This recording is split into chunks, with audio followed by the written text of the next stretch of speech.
Hi hello नमस्ते. हा मस्कतचा समुद्र पण इथं दिवाळी सेलिब्रेशन करतो आहे. तर आम्ही गेलो होतो बायोल्युमिनेसन्स बघायला सिदाब बीचला.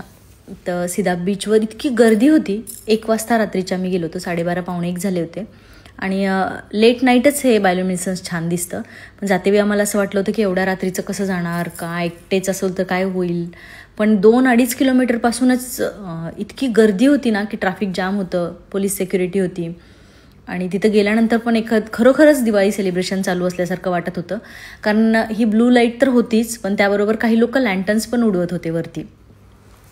त्यामुळं इतकं छान वाटत होतं अंधाऱ्या रात्रीमध्ये.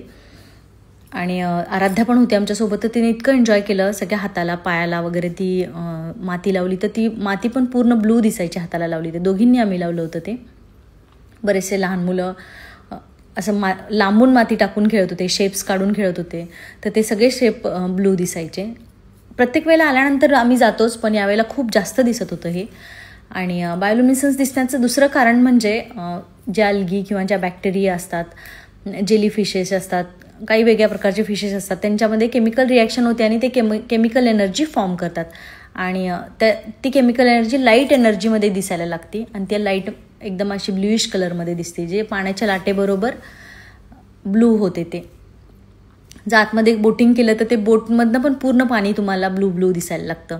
तर हे दिसतं मोस्टली सिदाब, कोंताब बीच आणि बंदर अल खिरानला. तुम्ही लेट नाईट जाऊन त्याचा आनंद घेऊ शकता. खूप जास्त गर्दी आणि खूप मस्त वाटतं. व्हिडिओ आवडला तर लाईक शेअर फॉलो करा. Take care. बाय.